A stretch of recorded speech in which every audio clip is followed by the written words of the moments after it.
So in my endeavour to kind of share what I can throughout the day, I just thought I'd give you this highlight from a coaching session. And it was just probably repeating things I said in the past, but hopefully in a different way. This is how legends are made.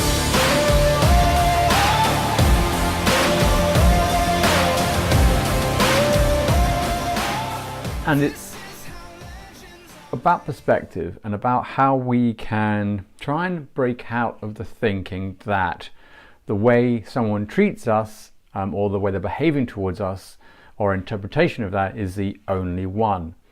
Now, why is that important? Why do I talk about this? It's because when someone talks to you or shares something with you, our interpretation of what they're saying and how we process it, and not just about the words, about their posture, demeanor, the tone of their language, how we receive this information, we'll interpret and we'll create a picture, an image of what this means for us, and our interactions begin that way. When we're finding that our interpretations aren't serving us, i.e. they're negative, or we find that the person we're talking to isn't being very nice or being overly forceful, bossy or aggressive in some way, there are times when it's very useful to try and think of alternative ways of seeing the situation. We can get so fixated on this is the way it is and that's the only way that it is, that we then somehow blank out alternatives.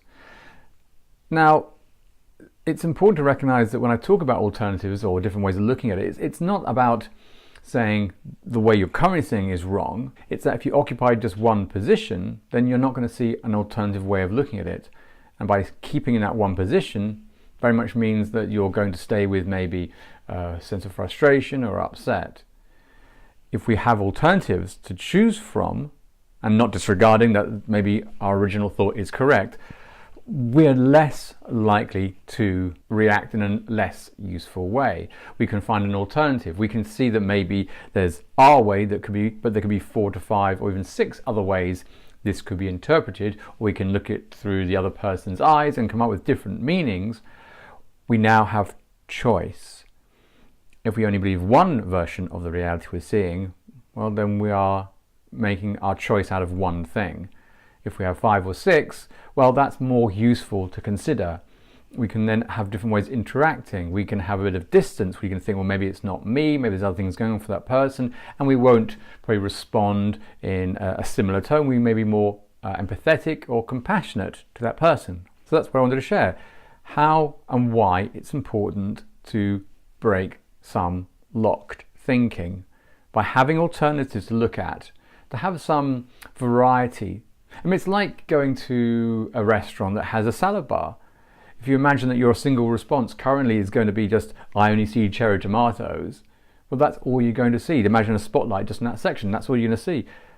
But if we can then increase the light and say, well, yes, there are cherry tomatoes, but there's breadsticks, there's potato salad, there's pasta, there's couscous, there's salad available, you can now see, well, there's 5 or 6 things which I can now select or choose, or maybe mix a couple up because maybe there's a couple of things going on for that person we can use. We are able to create that distance, a bit of buffer.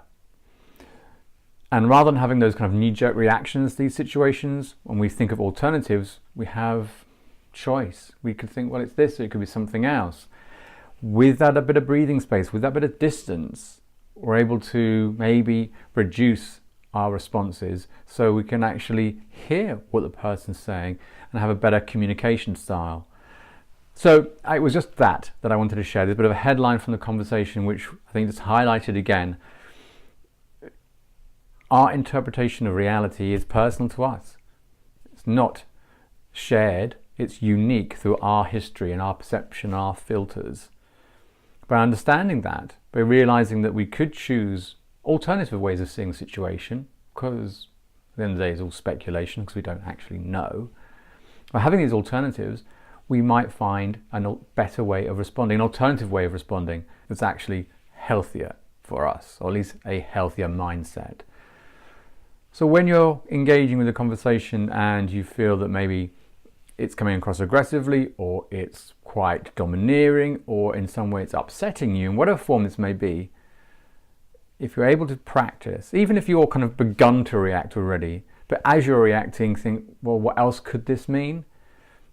I guarantee you're going to find some different answers, different solutions, and you will respond in a different way. But by having alternatives to choose from will automatically give you a different response. Try it out, see what you think. Hit me up on Twitter or over on Instagram if you want, or leave a comment here. Love hearing your thoughts. But other than that, have a fantastic day wherever you are. This is how legends are made.